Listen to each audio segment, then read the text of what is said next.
I've got the world on a string, I'm sitting on a rainbow. I've got the string around my finger. Look at me, lucky me, I'm in love. I've got a song that I sing, and I can make the rain go anytime I move my finger. Lucky me, can't you see I'm in love? Life is a beautiful thing, as long as I hold that string. I'd be a silly so-and-so if I should ever let it go. I've got a song that I sing, and I can make the rain go anytime I move my finger. Yeah, oh, I'm in love.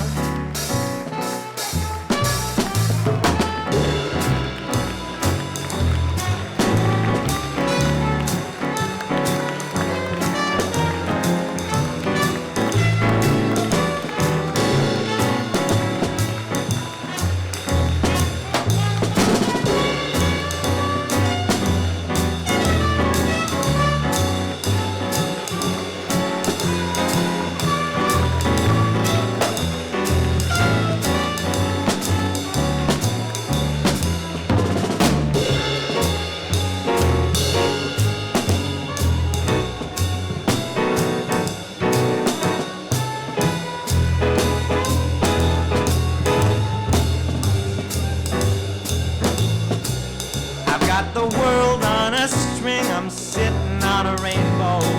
I've got this string around my finger. Lucky me, can't you see I'm in love?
Good evening.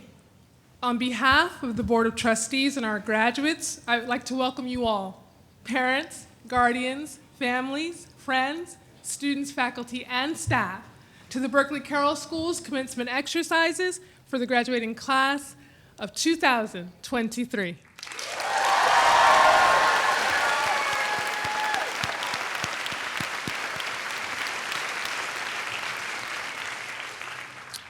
We have had a wonderful week of festivities at BC. Yesterday, our senior celebration speaker, Michael Maedy, shared an incredibly moving and eloquent love letter to Berkeley Carroll.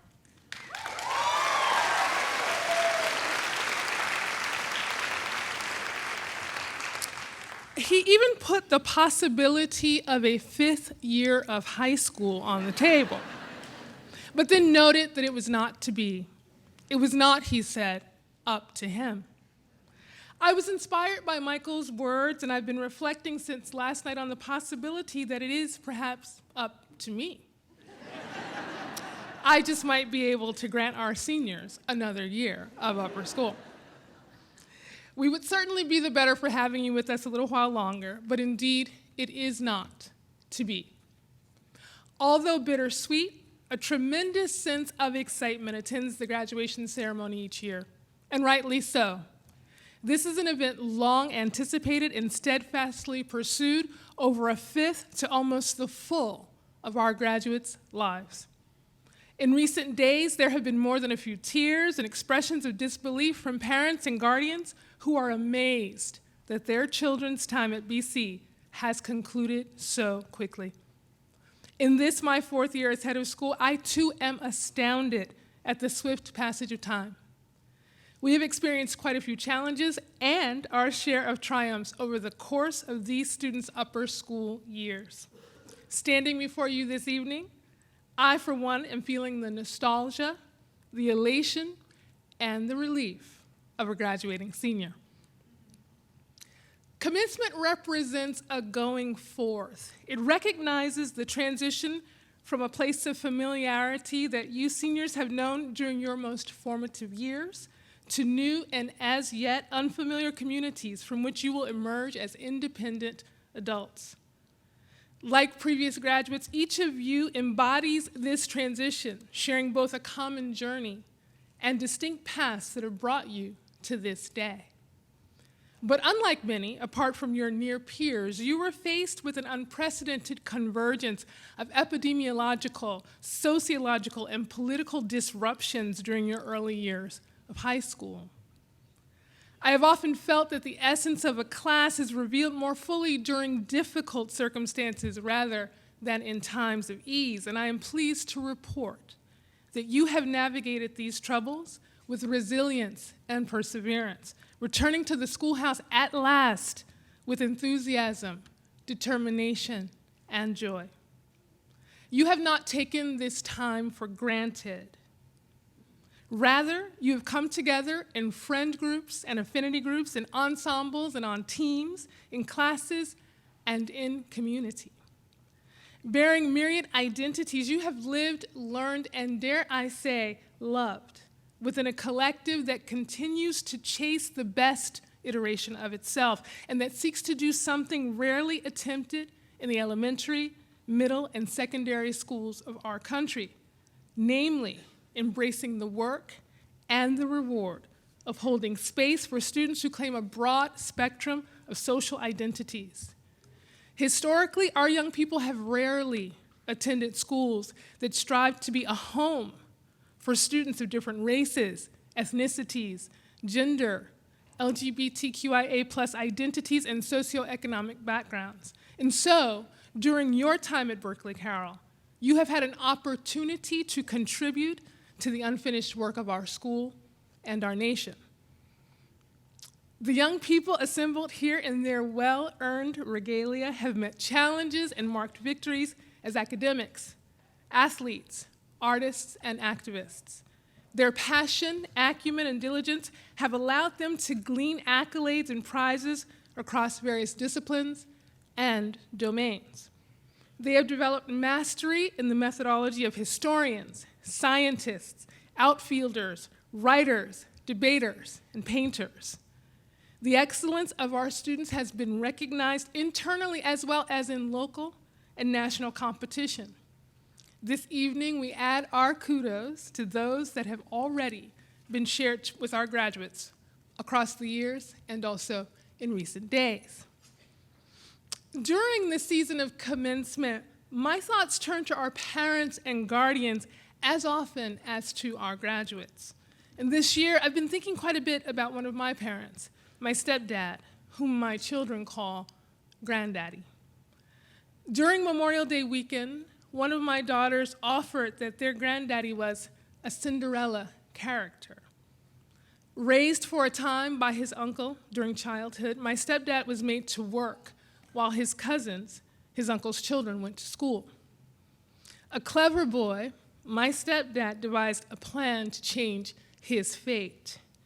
Aware that his uncle kept a roll of money in his breast pocket, my stepdad waited until he fell asleep and then gingerly removed the wad of bills, just compensation, my stepdad would later declare, for his unjust and unpaid labor.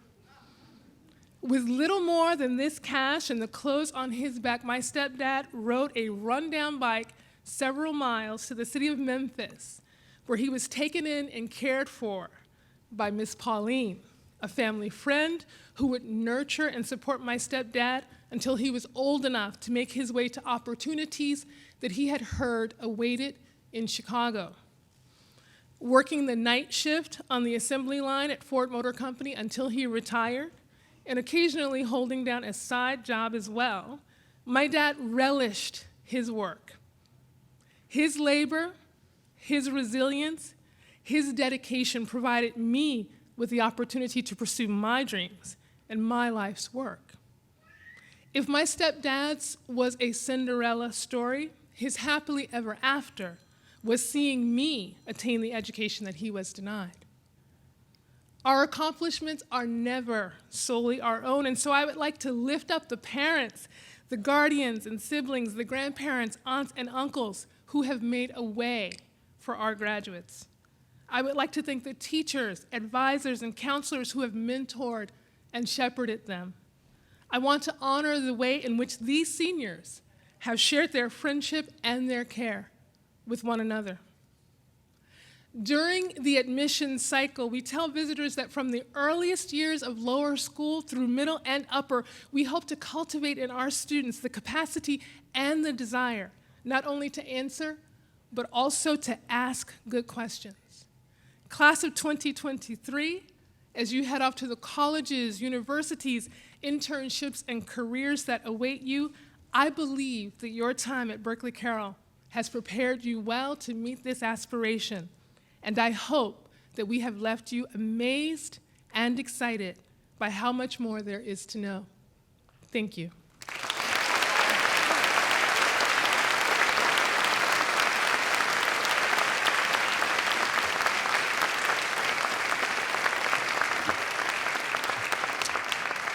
From the bottom of my heart, I offer you my congratulations and all good things on the journey ahead. And now I'd like to introduce our executive co-council presidents, Noah Goldwasser and Sydney Helstone.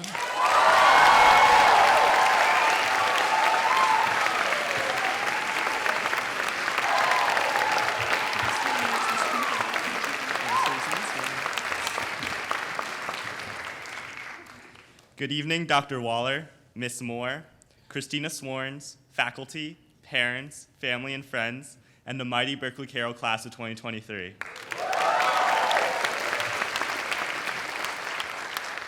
In these past couple of weeks, everything seems to have happened really fast. Classes have ended, sports seasons have come and gone, and no longer do we have the regular rhythm of a Berkeley Carroll school day as a constant in our lives. Things I thought would have stayed the same forever, like the broken water fountain outside the music room, have changed.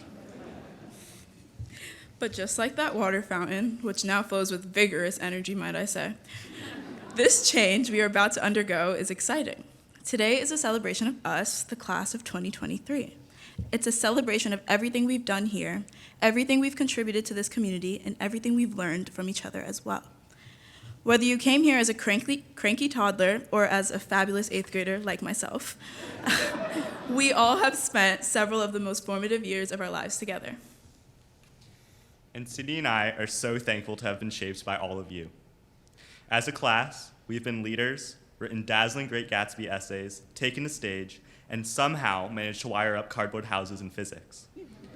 But equally as important are the laughs we shared with one another and the simple moments of comfort, like watching the junior variety show together, sitting at the table outside the atrium, and demolishing our peers in tug of war. Whether it be over full stomachs after consuming ginormous muffins during community time, or empty stomachs as we impatiently await second lunch, we all have shared experiences that bond us. Every contribution you've made to this community, whether it be comforting a friend or planning something for one of the many clubs and teams we partake in, has weaved us all together. This isn't to say that each of your experiences here has been perfect, nor uniform. But with every perfection and imperfection of the high school experience, we've grown. All the small and large choices we have made over the past years have coalesced into this very moment and formed us into the Berkeley Carroll students we are right now.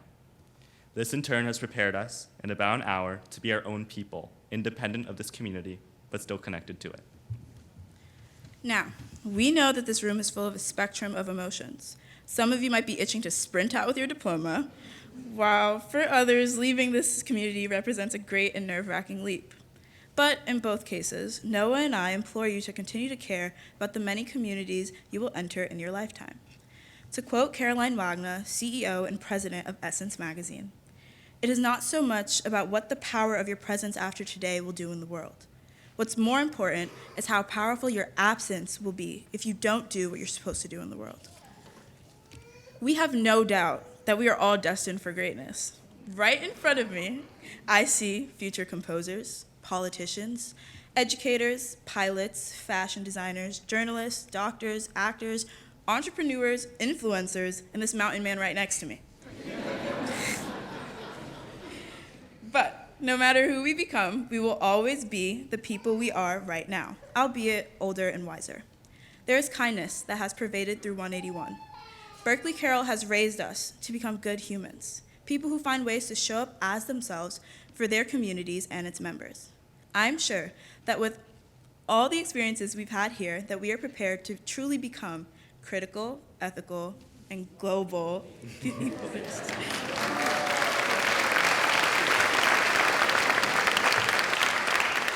The support of our teachers, friends, family, Berkeley Carroll staff, and of course, our dedicated and patient Mr. Henneberry have given us the tools we need to find ourselves.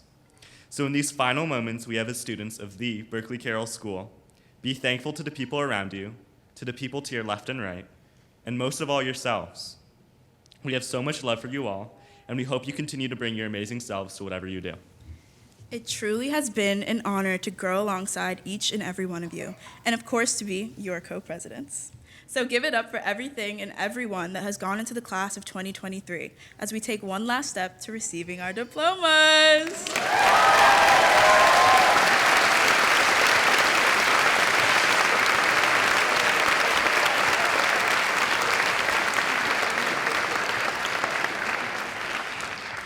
At this time, I'd like to bring up two folks in the senior graduating class that have played with the upper school jazz combo for the last 2 years, Ian Mintz and Zach Price.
Thank you to the jazz musicians. I'm Jane Moore, and I'm the upper school director, and I'm here to briefly introduce Lawrence Nunes, who's our class speaker.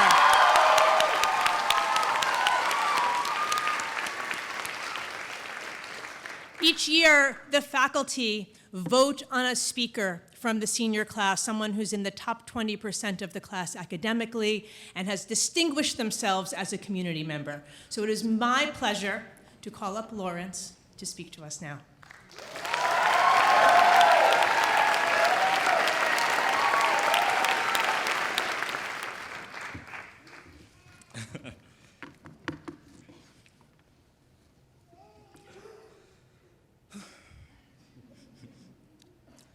Congratulations, guys.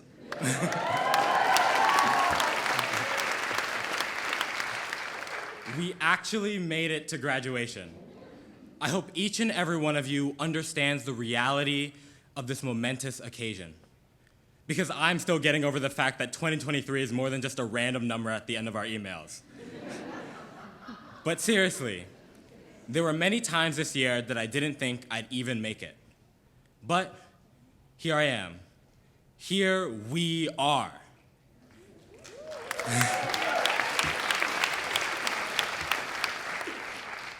And no doubt, thanks to the help of our amazing parents and the faculty who put up with all of our shenanigans these past 4 years.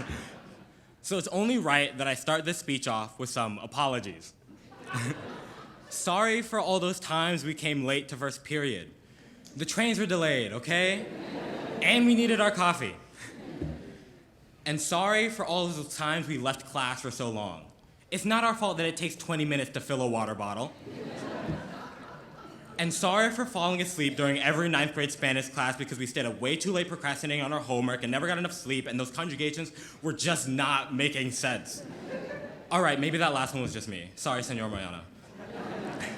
Jokes aside, I cannot describe how honored I am to be here before you all, but also how terrified I was when I first got an email from Mr. Henneberry and Ms. Moore titled, "Check-in," and in parentheses, "not scary." When they told me I had been chosen to give the speech, I was like, yes, thank you very much. But in the back of my head, I was thinking, oh God, I am not equipped to do this. But if Berkeley Carroll has taught me anything, it's to face challenges head-on and adapt to new scenarios, especially if I'm afraid to. You see, when I was little, I used to have this recurring nightmare that I was in a souped-up orange Lamborghini, driving at hundreds of miles per hour on a road in the middle of an endless desert. It was bliss, but somehow I knew that this road would lead me straight into a bottomless canyon. And inevitably, I would go plummeting down into it. I would fall. I bring this up because when you're falling, much like a monkey in a physics word problem, you have no control over the forces pulling you down. And once you land, you are challenged to adjust to your surroundings. And falling makes for a nice analogy. For all my life, I've been afraid of falling. Not just in a literal sense, but rather that feeling of falling away from the comforts of familiarity into an unknown environment, where I'll be faced with all sorts of daunting challenges and equipped with only my resolve to face them. So for most of my life, I didn't take risks. By the time 12-year-old Lawrence arrived at Berkeley Carroll in 7th grade, he had already decided who he was. He was a swimmer, he liked science, and one day he would be a scientist. You know, the type of scientist that does experiments, calculates the big numbers, mixes around comically colored chemicals, that kind of thing. In his mind, the road he was on had everything he needed in order to achieve his goals, and any detours or canyon-shaped interruptions were just a waste of time. And honestly, the amount of confidence he had was impressive. 18-year-old Lawrence just got finished writing supplements about what he wants to do for the rest of his life, and that guy could change his mind tomorrow. But the thing is, 12-year-old Lawrence wasn't driven by a passion for science. He was fleeing from his fear of stepping out of his comfort zone, of falling into the unknown, and possibly falling apart in the process. But all he ended up doing was putting himself in positions that didn't challenge him or allow him to grow. I owe it to the brilliance of the Berkeley Carroll curriculum for teaching me that falling is not failing. Falling is just a way to reach new experiences, and you only fail if you're not willing to learn from them. almost every major BC project has forced us to fall for a bit by connecting what we've learned to seemingly unrelated activities. There have been countless times when a teacher will explain a project and I'm left asking, why? Some of them made sense, like our Amstead walking tours, which required us to use the analytical and argumentative skills we learned in class to turn our research papers into a tour. Other assignments, like the physics house project, where we used what we learned about drawing circuit diagrams to make a functioning circuit, kinda made sense if you ignored that they expected us to have latent electrical and engineering skills. And then there were ones like the 10th grade Mandarin final, where we had to use the vocabulary we learned to film, edit, and narrate over a fashion show. Which, thanks to my partner, turned out much better than I expected. In each of these projects, falling was part of the assignment. And in that, we were learned to do something using the knowledge we had already learned. I said that sentence right. And over time, we were taught how to be flexible with what we learned and how to apply it to new scenarios. The class where I took my first and most influential fall, though, was design. 9th grade Lawrence took design because he had decided that he wasn't an artist and he knew he'd be falling way out of his comfort zone if he took a class like drawing and painting. Design sounded the least artsy and by extension, the most safe. But if you know anything about design class or Dr. Daniel, you would know that that could not be farther from the truth. In class, everything from 2D art to architecture is fair game. And by enrolling in design, 9th grade Lawrence had unwittingly fallen into a sprawling expanse of new challenges and experiences. And with the sheer amount of options and the support available to him, he often found himself navigating in and out of ideas, mediums, and projects. One of my favorite assignments challenged us to build a hotel that served the needs of the location it was in. My hotel was a turtle-shaped recycling plant in the middle of the Great Pacific Garbage Patch that would also be a tourist attraction. Not only did I end up with a creative idea, but I also ended up creating a model of it, a mock website, a logo, and an accompanying tour route. I didn't know how to do any of those things before I challenged myself to do them in design. And they probably weren't all that good, but they were mine. And these past 4 years in design have been integral in shaping who I am creatively, in teaching me that there is value in the unique ways that each of us solve the problems we are faced with. At the end of the day, BC's many questionable projects forced me to step outside my comfort zone, and in doing so were more fun and fulfilling than just a regular essay or test. Because they forced us to take risks, and they forced me to get comfortable with figuring things out in the midst of unknowns. They forced me to get comfortable with falling. And that brings me to the end of the speech. I'm here right now because of all the times I've fallen in high school and the amazing experiences I've had as a result. And today, we stand at the precipice of our next fall, college. In college, there will be no shortage of things to do, people to meet, and experiences to have. And I don't know about y'all, but I'm scared, like really scared.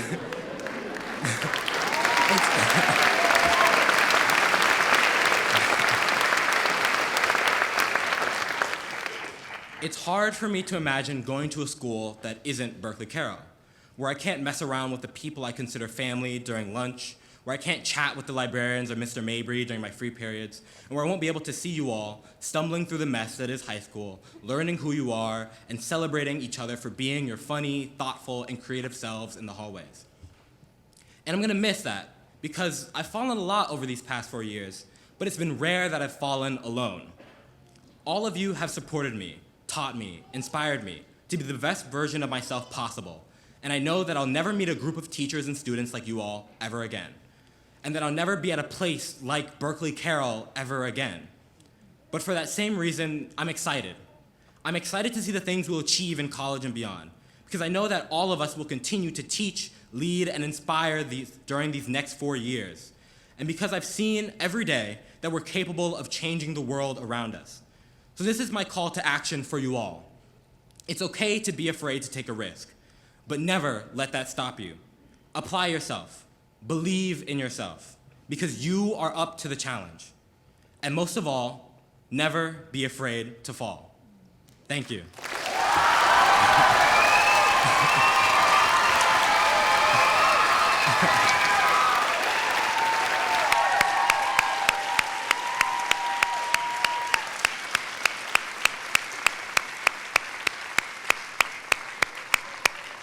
Thank you so much, Lawrence. That was beautiful. And now, it's my honor to introduce this year's commencement speaker, Christina Swarns, the Executive Director of the Innocence Project, which works to free the innocent, prevent wrongful convictions, and create fair, compassionate, and equitable systems of justice for everyone.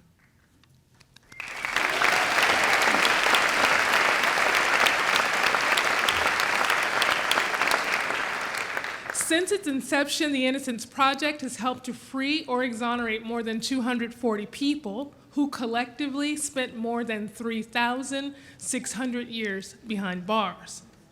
The organization's efforts have led to the passage of more than 200 transformative state laws and federal reforms.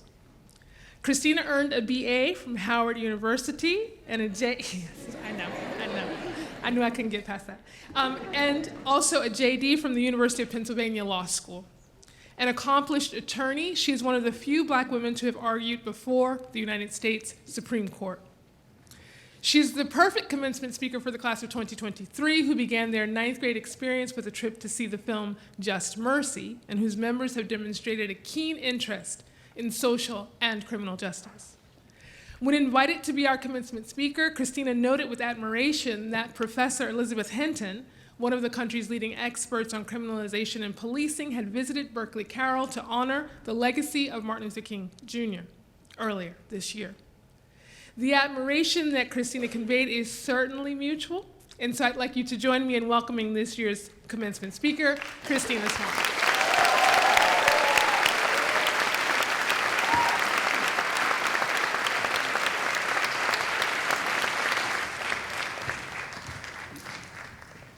Good evening, and congratulations to the class of 2023. It is truly an honor to be here. This is such an incredibly important and exciting moment in your lives. You're graduating from an extraordinary school, and you have literally boundless opportunities in front of you. I'm grateful to Dr. Waller for inviting me to join you in celebrating the beginning of this next chapter in your stories. So when I was preparing to give this address, I asked my 15-year-old daughter what I should say. She's heard me speak a million times, so I figured that she would give me some good advice. She said, "Tell them about how you didn't know what you were doing. That's always the best part." And of course, she's right. Because it's important for you to know that the beautiful description of my career that you just heard is like a photo taken with an Instagram filter. It's a depiction of me and my career that carefully erases details, blemishes, and inconvenient truths. But I want you to know, as you embark upon your journeys to important and impactful destinations, that it's the in-between places, the B-roll, the photos in your deleted photos folder on your camera that inspire and create community the most. I also want to share with you what I have learned after I found my way to a career representing people who were charged with and convicted of serious crimes, people who were condemned to death, and innocent people who spent decades in prison, which is that you don't have to be a Supreme Court litigator to bend the moral arc of the universe toward justice. You just have to be willing to run in, to go toward justice even when everyone else is running out. As Amanda Gorman told us all, there is always light, if only we are brave enough to see it, if only we are brave enough to be it. So it was just 7 years ago, in October of 2016, that I stood in the well of the United States Supreme Court and became one of only a handful of Black women to present oral argument to our nation's highest court. My client's name was Dwayne Buck. His case was not a whodunit, nor was it an Innocence Project case. Mr. Buck was convicted of the 1997 murder of 2 people in Houston, Texas, and he was condemned to death because an expert told the sentencing jury that he was more likely to commit criminal acts of violence in the future because he is Black. I argued to the court that day that the Constitution of the United States does not permit people to be executed on the basis of their race. I'm happy to tell you that I won.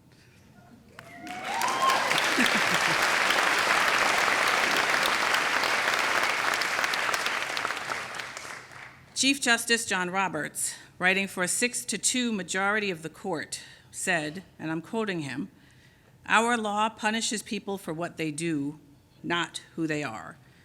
Dispensing punishment on the basis of an immutable characteristic flatly contravenes this guiding principle." I'm incredibly proud of that decision, and I would absolutely love to stand here and take all of the credit for it, but that would be entirely misplaced. As with all things, it took a village to get Mr. Buck's case across that finish line. Not only did we have an army of lawyers and organizers and communication specialists working on his case, we had individuals, strangers truly, step up and into his case when the stakes were the highest.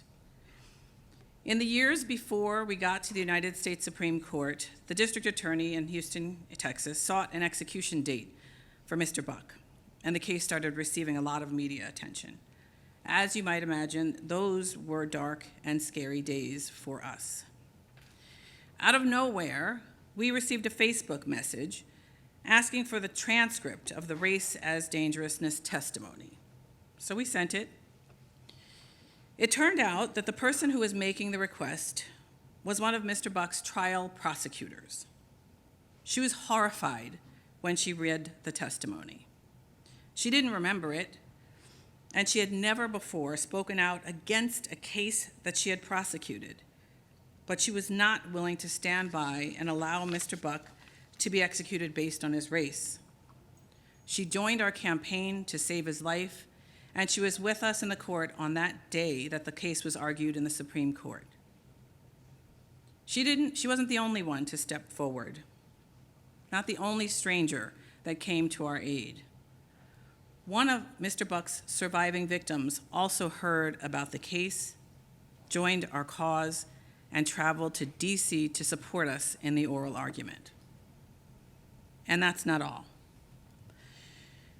A local group of faith leaders also spoke out and joined our campaign. They bylined and they wrote an op-ed in the Houston Chronicle, and they explained their decision to speak out. What they wrote was, Mr. Buck's case is ultimately as much about his life and his humanity as it is about the life and humanity of each member of our community who allows or refuses to allow the injustice in his case to go unchecked. Individually and together, these voices were essential to bringing public attention to the case and creating a mandate for reversal of his death sentence. I share the story for two reasons. First, because it's a perfect example of the important information lost in my Instagram filter. And second, because it's a powerful reminder that every one of us has the ability to bring more justice into this world. I have the privilege of seeing this happen every day at the Innocence Project. As you have heard, over the last 30 years, our organization has freed or exonerated more than 240 people. At our gala a couple of weeks ago, I introduced the 243rd exoneree. Together, they have served, as you've heard, more than 3,600 years behind prison walls for crimes they did not commit. Informed and driven by their experiences, we have helped to pass more than 200 state laws and federal reforms that reveal and reverse and prevent wrongful convictions. We've also worked to strengthen the standards that govern the use of science in the criminal legal system, and together with other innocence organizations around the world, we fight to advance the innocence movement. Nothing that we do would be possible without people just like you, the class of 2023, stepping forward to bend the moral arc of the universe toward justice. One recent example of how that takes place in my work is that just a year ago, we had a client named Melissa Lucio, who was just months away from execution in Texas. She was convicted of the tragic murder of her daughter, but our office and our colleagues in Texas proved that the child actually died from an accidental fall. There was no crime at all. It was young TikTok users who heard about Melissa's case that elevated it. They began making videos to bring attention to the injustice of her pending execution. They propelled other young people to come together on Instagram, Facebook, and Twitter to raise awareness about the injustice, and they took it to the streets to protest her execution. Their efforts helped to establish a powerful moral imperative to stop the execution, and just 3 days before the scheduled execution, the Texas Court of Criminal Appeals issued a stay. I could give you example after example from case after case, but the bottom line is that you, as you sit there today, everyone here, has the power to change the world, to stop injustice now.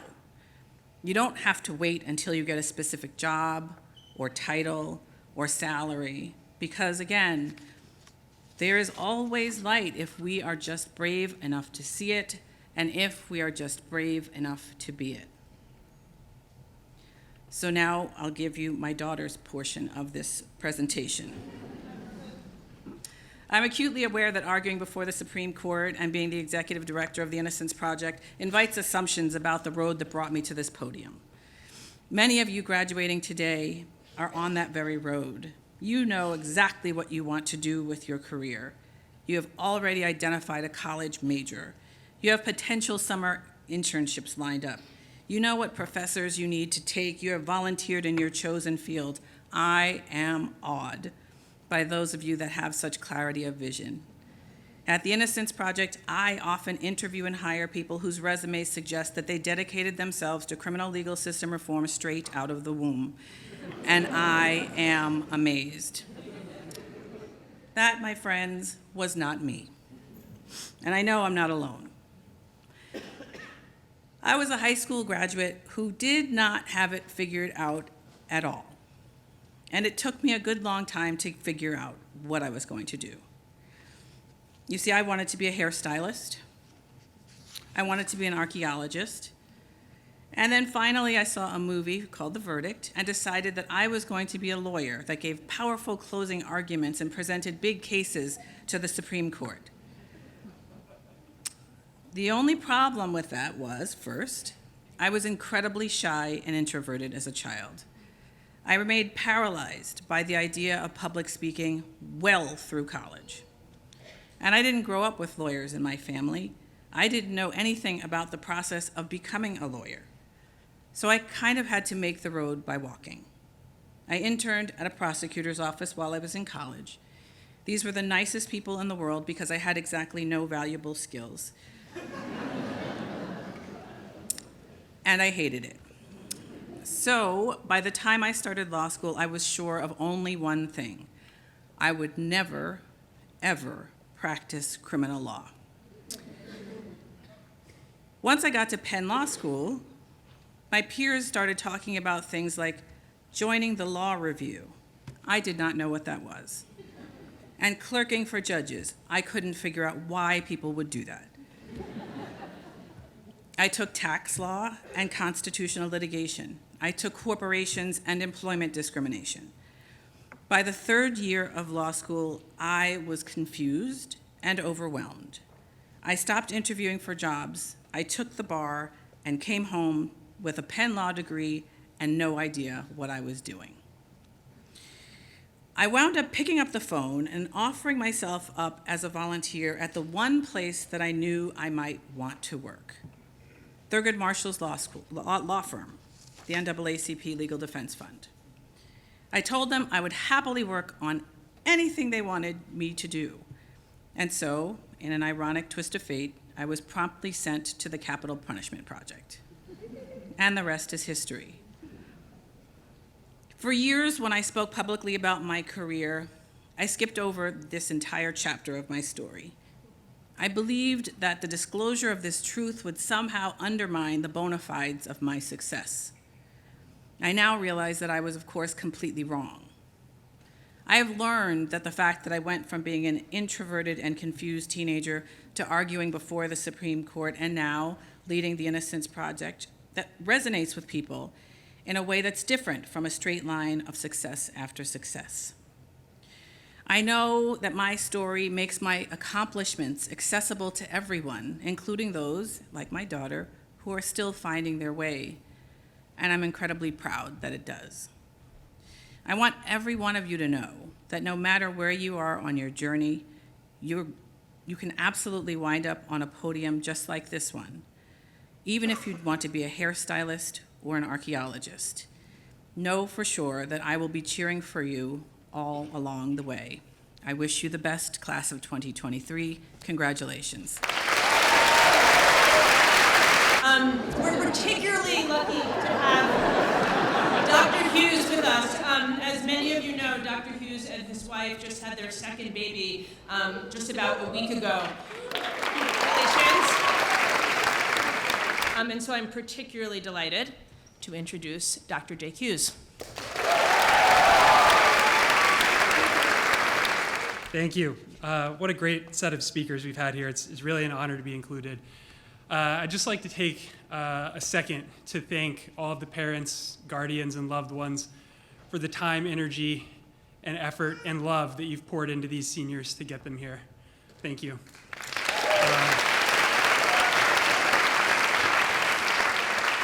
I'd also like to thank all of the teachers for all of the thoughtfulness, care, and attention that you've given these students. And I hope all of the families realize that everyone working in those buildings on Carroll Street, on Lincoln, and on Sterling are teachers of your young people. Not just the teaching faculty, but staff, coaches, administration, facilities and maintenance team, security team, cafeteria team. Everyone is there to foster and support the growth of these students.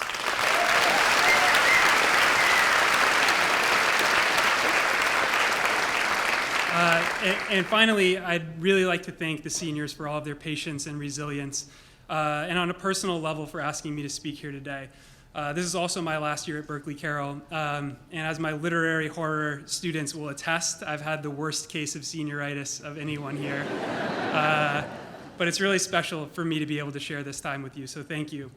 And if you voted for somebody else to speak today, I sympathize with you. So did I. Almost exactly 40 years ago, in late May 1983, the English rock band The Clash played what many fans consider to be their final show in San Bernardino, California.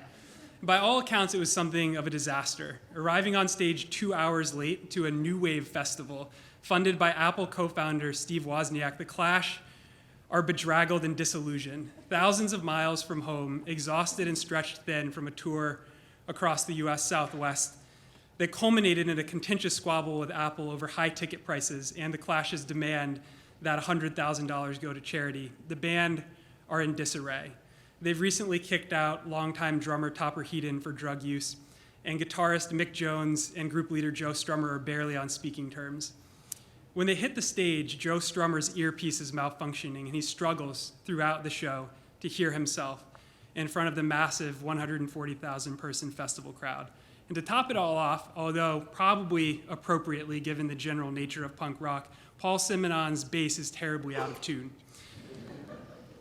During the first half of their rendition of Straight to Hell, which is one of Joe Strummer's signature songs, the members of the band are scattered across the stage. Strummer is at the front, straining to make the crowd feel the lyrics. Mick Jones is sulking near the drum kit with his back to the crowd. Paul Simonon's off to the side, fighting his bass. This is not a band that's having fun. But then they hit the bridge in the break, and they start to build it back up again. And Strummer looks back to see if his friends are behind him. And suddenly, Paul Simonon, wonky bass and all, summons the spirit as he starts in on the iconic bass line. Bump, bump, bump, bump, bump, bump, bump, bump, bump, bump, bump, bump, bump, bump, bump, bump, bump, bump. I got my novelty Clash shoes on here, too.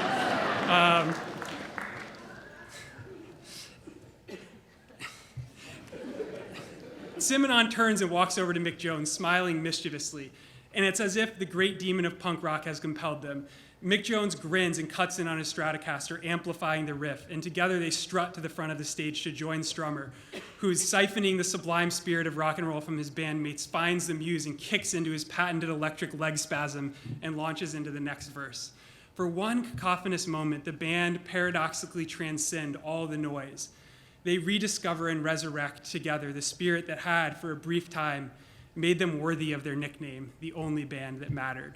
and Strummer feels the moment, seconds later freestyling away from the verse into a sublimely nonsensical anti-capitalist rant that concludes with him passionately frothing out a phrase that feels both definitive and enigmatic at the same time, that might well serve as an epitaph for the band. You're a rock and roll vampire. While seniors, you are all rock and roll vampires.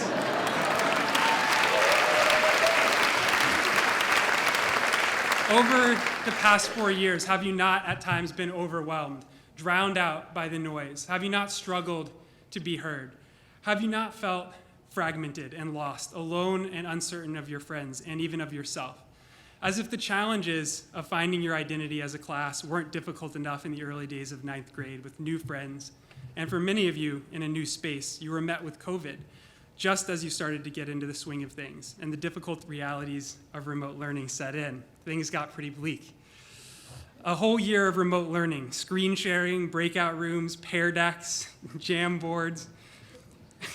But by the way, I still don't know what a pair deck is. I don't know how to make it.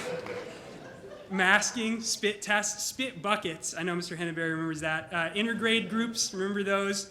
Christopher was the only person to participate in mine. Marathon in-person Fridays. You were separated from each other physically and emotionally during some of the most turbulent times we've seen as a community and as a country.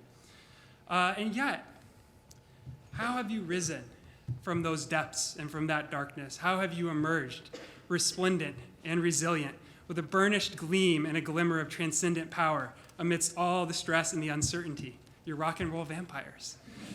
You haven't done it alone, though. No, you've offered up your gifts, your thoughtfulness, your patience, your sense of humor, your love to each other, and you've fed on each other's energy and strength. In the process, you've discovered together new life, new ways of being, new patterns of relationality. And here, I want to come back to the class show for just a second. It was bass player Paul Simonon that summoned the magic on stage that brought the band back from the grave. Even with his battered bass and his meager talent, he knew, every time I can't help but needling the bass players out there. He knew at that moment, right? Maybe he didn't even know. Maybe he sensed. Maybe he trusted that if he gave it everything he had, if he put his gifts to work where he could, with love and with passion and with belief, if he shared them with his friends, he could not only push himself beyond himself, but he could help create a community of believers. And that's what you all have helped to recreate and to resurrect here at Berkeley Carroll. It's a community of believers. You brought back, as Lawrence talked about, American Studies walking tours, BC Talks, SRD, Senior Scholars, Spirit Week. You made Jarvis happen. That's right, Lawrence. The muffins came back. You didn't just help to resurrect the school. You helped to recreate it. And you inspired us, your teachers. You inspired us to rethink our assumptions about pedagogy and community. You inspired us to ask tough, uncomfortable questions about race and racism, about wealth and privilege, about identity and belonging. You inspired us to log back onto yet another Zoom session, to find new ways of showing up, new ways of sharing our gifts with you. And you're leaving this place a better community than you found it because you believed in it and you believed in each other, a community of believers, rock and roll vampires. And you've done this by offering up your gifts when they were most needed. To be sure, there have been times where you've been frustrated with each other and with yourselves, with the school, with the broader culture, where you probably wanted to give up, to let the noise take over, to turn your back and to do it on your own. But you didn't, because you knew, or maybe you didn't even know, maybe you sensed, maybe you trusted that your gifts contained a glimmer of light that couldn't be snuffed out by the surrounding darkness, a glimmer of light that would be reflected in and by others if you just held it up and let it show. And so that's the simple lesson of the class show. You can't hold your gifts back. You can't keep them to yourself. You have to share them. It's a simple lesson with profound implications. When you share your gifts, they multiply. Love out loud resonates, reverberates, and reflects. You all have remarkable gifts: wit, talent, intellect, humor, sparkling personas. But on their own, these things don't mean that much.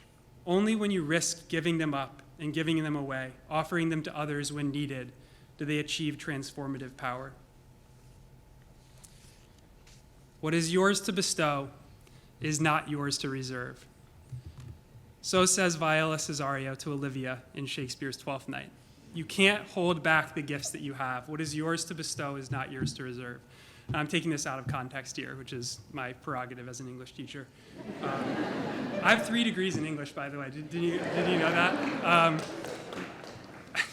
But what is yours to bestow is not yours to reserve. This phrase is one of the keys to unlocking the secret of Shakespeare's great staying power as an artist. Across the course of his career, he began to recognize that his art could only truly achieve greatness if he offered it up to be reshaped by his readers.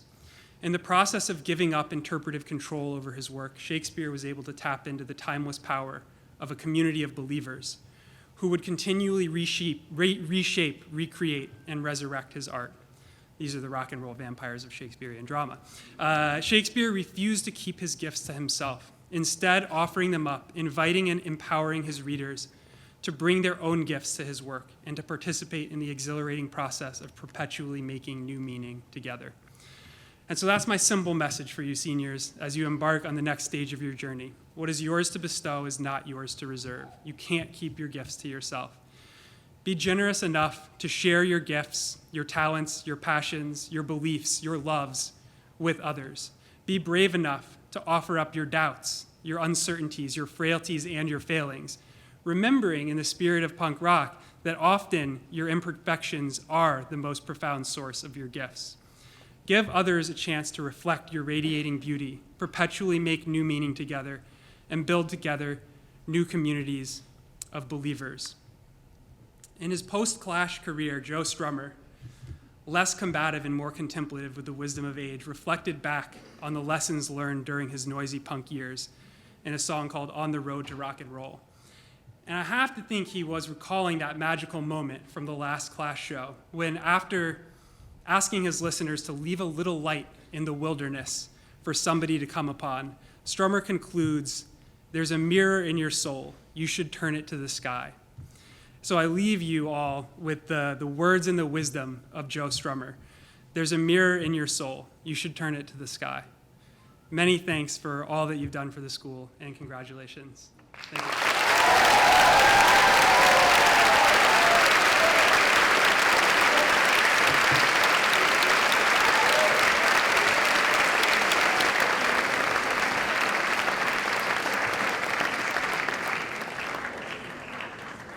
Hi, everyone. Good evening. Thanks to Dr. Waller and Sydney and Noah and Lawrence and Christina Swarns and Dr. Hughes for these fun and inspirational words that we've already heard tonight. I realize that you've already listened to a lot of speeches, and somewhere in this audience, someone's uncle is repeatedly lighting up his iPhone to check the time and mouthing, "We have dinner plans." And I just want to say, Uncle, wherever you are, I am on your side. I recently returned to a notebook that I started using in the summer of 2019 when you all were in the gray area between middle school and high school. I had really big dreams for this maroon moleskin with the Berkeley Carroll seal embossed on the front. It was going to be a collage that captured your 4 years, that I would fill with my first impressions of you from orientation, highlights from your walking tours, and powerful quotations from your senior speeches. We hadn't even met when I started this notebook. You were mostly just names in a spreadsheet. But, in a way, I knew you because I read parts of your applications to Berkeley Carroll, and I read notes from your middle school advisors. I started emailing some of your parents before you even graduated from 8th grade, even met in person with some to talk about what kind of student you were and what they hoped for you as you entered the next big chapter of your life. It was clear you were then, as you are now, all so loved and cared for. In this notebook, I wrote down everyone's name and then a few words that seemed to stick out about who you were, which I suppose were meant to distinguish you from one another before I got to know you and to shape how I would support you throughout high school. Here are some of the examples of the very meaningful phrases you might find in this book. Leader, well-rounded, sports. Intellectual with an exclamation point, but redirection needed. Bright spirit, procrastinator, somewhat immature. And simply and most ominously, big personality. The first 4 pages of this notebook are full of bite-sized ideas of who I thought you might be or might become. And after those first 4 pages, literally nothing happens. This notebook is not a complex artifact that captures the essence of the Berkeley Carroll class of 2023. It's mostly empty. Except on page 6 of the notebook, there are some notes from a Spanish class I took over Zoom, and embarrassingly, those notes end abruptly as well because I stopped going to that Spanish class. I have some general comments and concerns about my ability to see a project through to the end, despite my genuine best intentions, but I'll spare you for now. If I relearned anything from my 4 weeks of trying to relearn Spanish, it was that being a student is hard. One week, I closed my computer mid-class and, like a 10th grader in a pandemic, emailed the teacher my Zoom's being weird.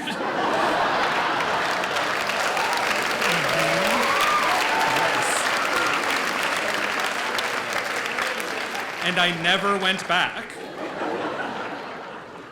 To learn something new, to practice something and become an expert is, I think, one of the most fulfilling experiences we can have as humans. But to be a student can be very stressful.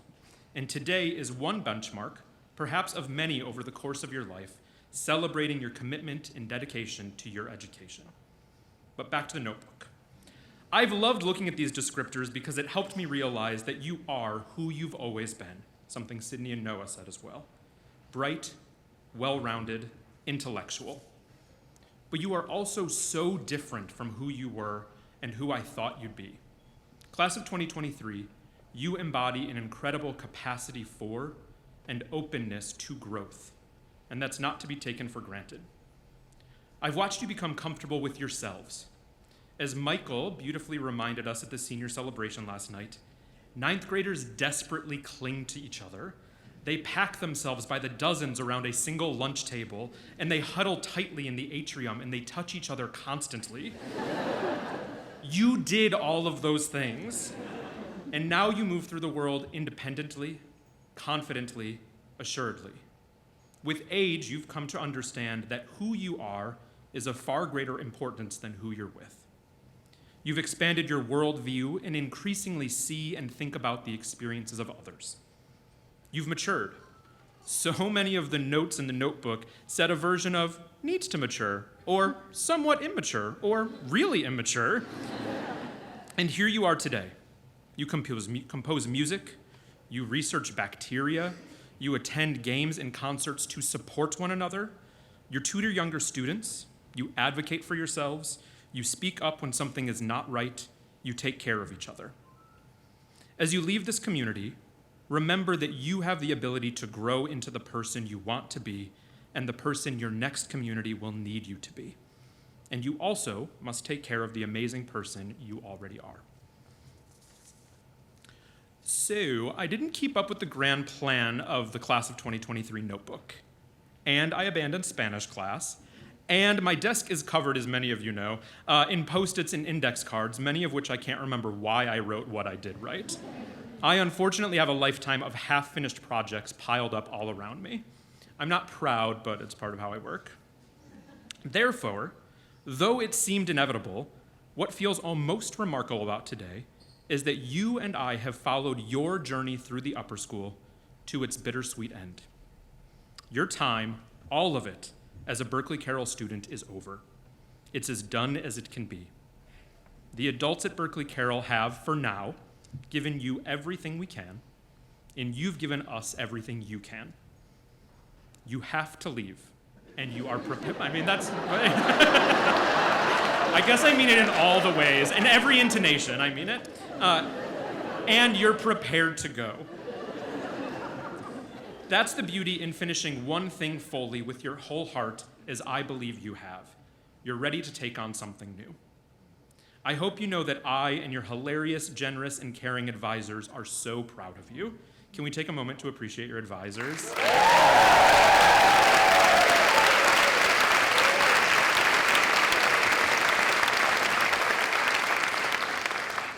Seniors, spending the last 4 years with you is one of the most rewarding experiences of my time at Berkeley Carroll. I will miss seeing you every day, and I can't wait to hear about everything you go on to do. Congratulations.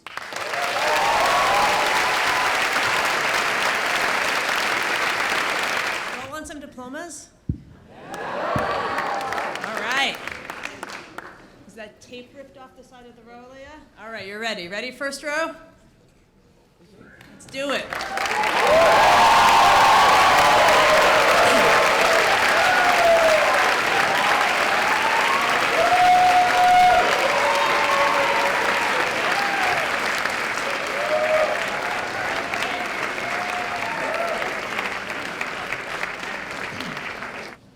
Here we go.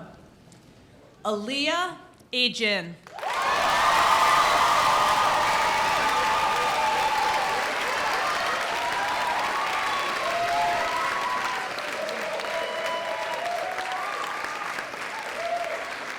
Jackson Altonkirk Maroney.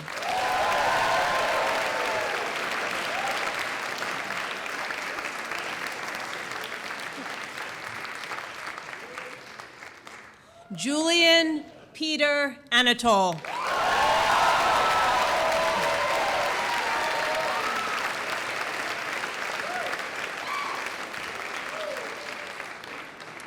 Jade Cecilia Angel.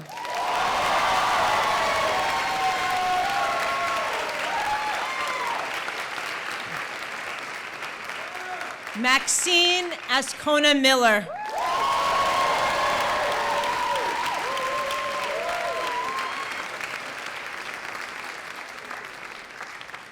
Julia Rafaela Zola Balin.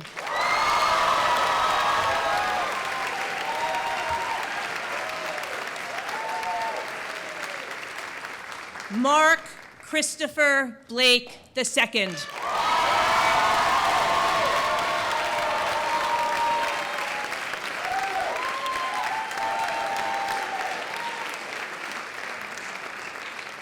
Jacob P. Blaustein.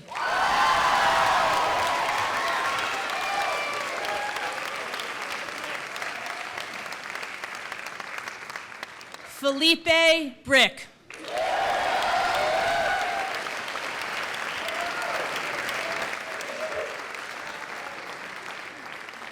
Ella Jaden Britton.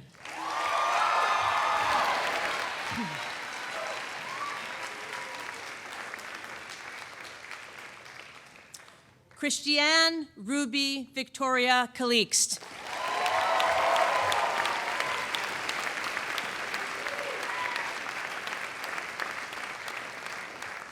Ethan David Chu.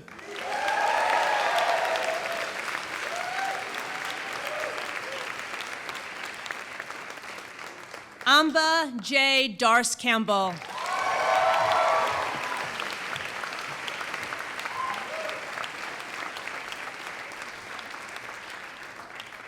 All right, row two, you ready? Here we go.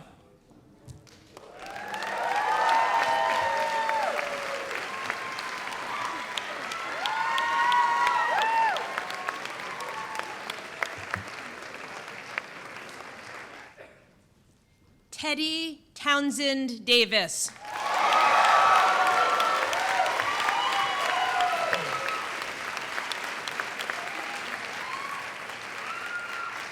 Ella Bryce DeBerry.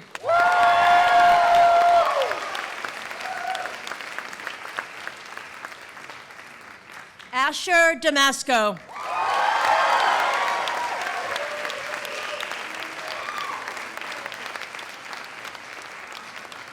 McKenna Alyssa Dixon.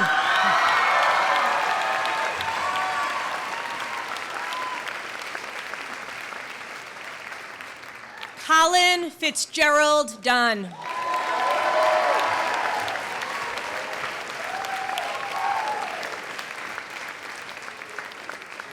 Nick Tenenbaum Eisner.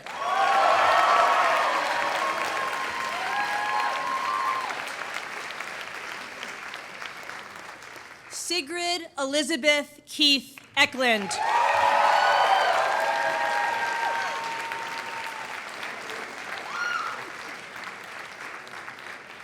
Elise Baumfeld Heingens Ellis.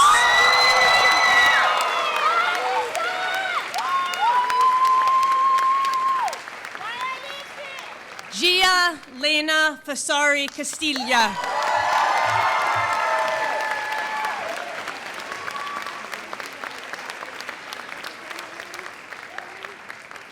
Annika Tilly Fiedelholtz.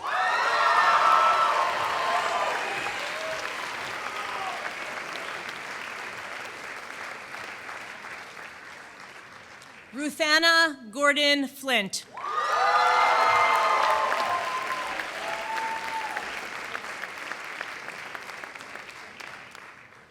Khalil Douglas Foreman.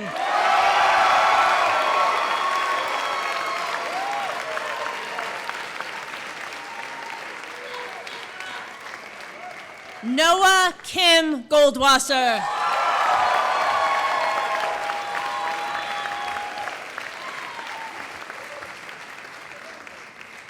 Anik Maxine Hart Villan.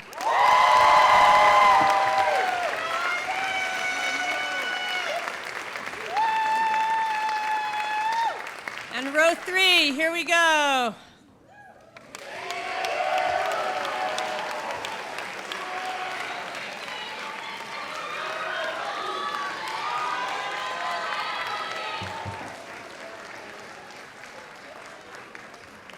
Sydney Alexa Helstone.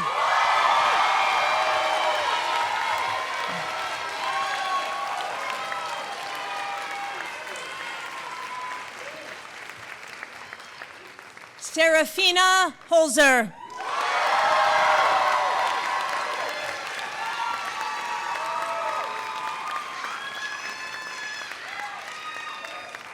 Henry Stevens Howden.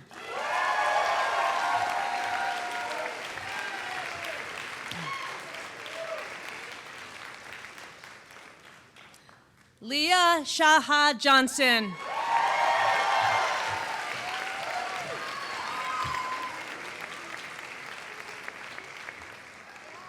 Maya Rose Katz.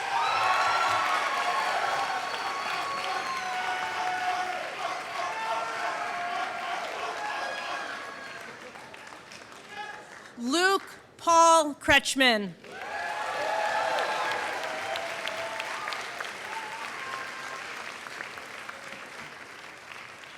Luke Michael Krushelnicki.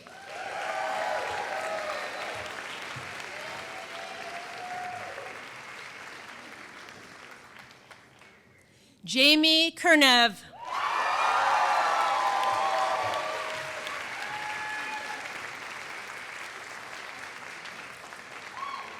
Jade Ledoux.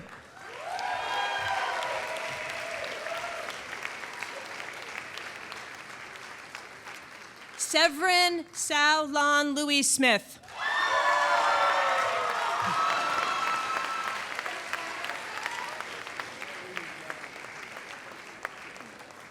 Michael Sheehan Mayadi.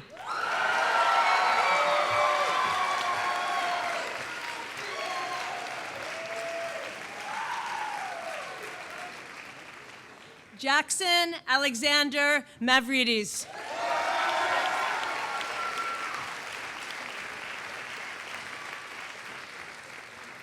Maximilian Wade Meissner.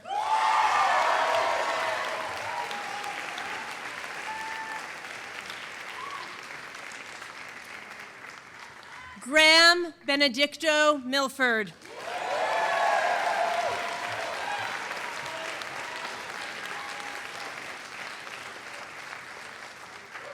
Ian Mintz.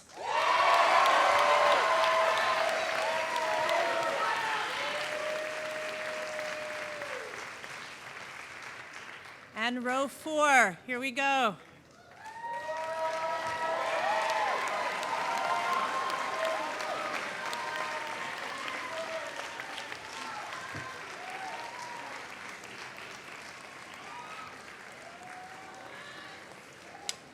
Lila Jasmine Moulet-Berteau.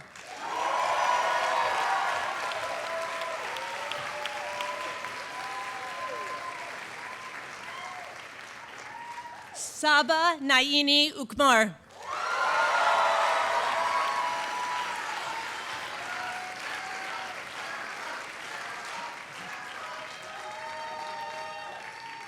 Joe Napperstack.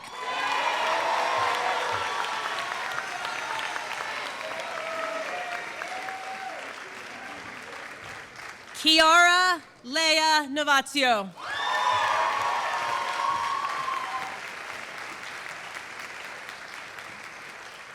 Matilda Nelson.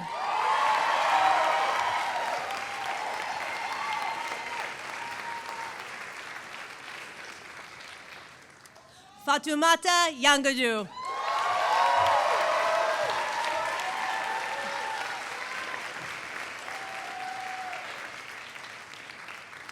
Lawrence Balas Nunes.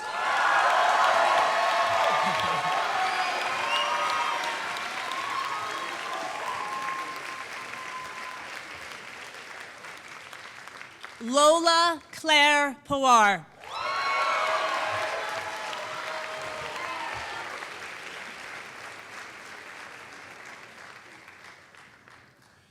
Aiden M. Piggott.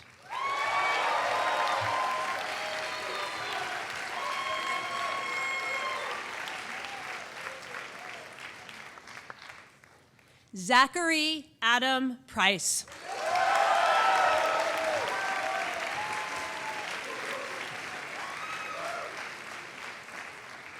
Jason Henry Stroker Prince.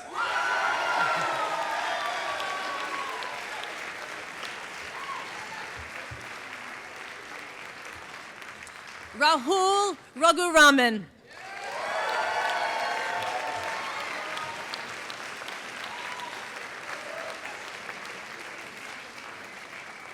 Vishal Ramnarine.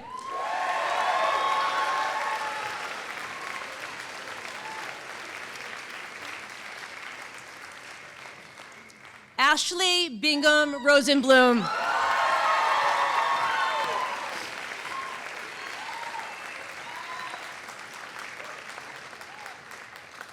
Oscar Rosenstein.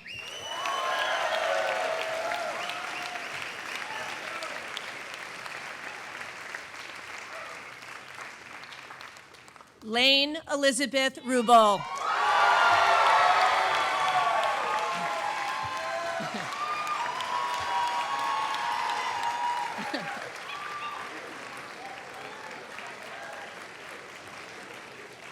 And row 5, it's your turn. Here we go.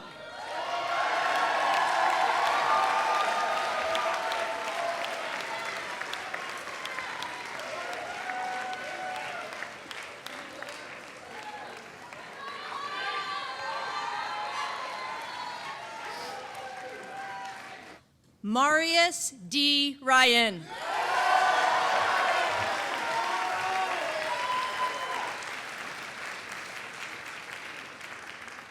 Gray Sansom Chasen.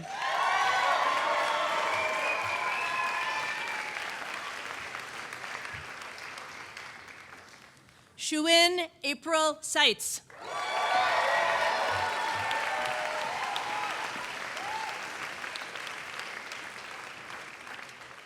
Jack D. Sheehan.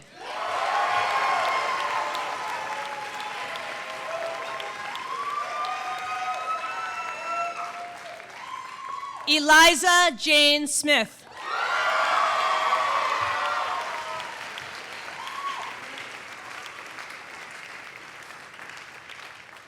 Peter John Costas Smith.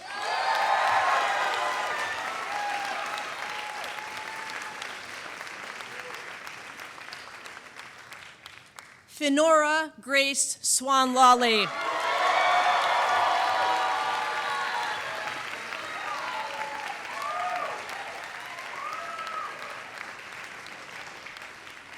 Vincent Jude Gabriel Tate.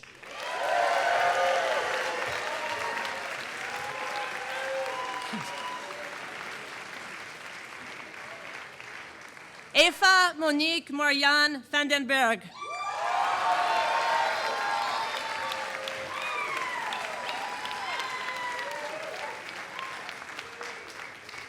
Jalen Nathaniel Vaughn.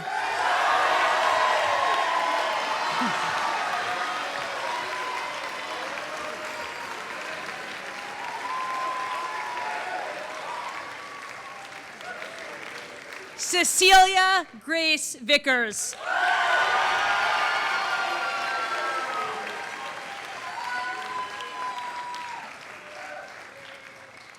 Mika Amelia von Urtsen Chang.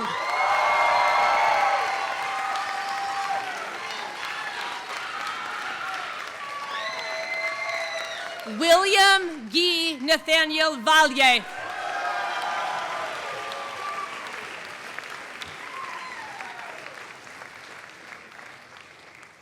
And James Francis Zafiros.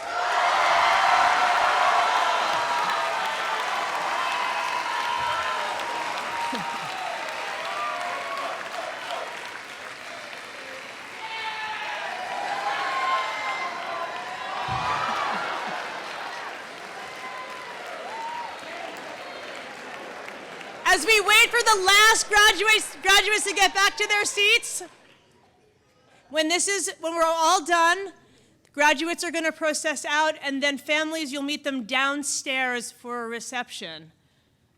And they're taking their last pictures there, so we're going to wait for them all to come back. It'll just take a second, but we want everyone to get to sit.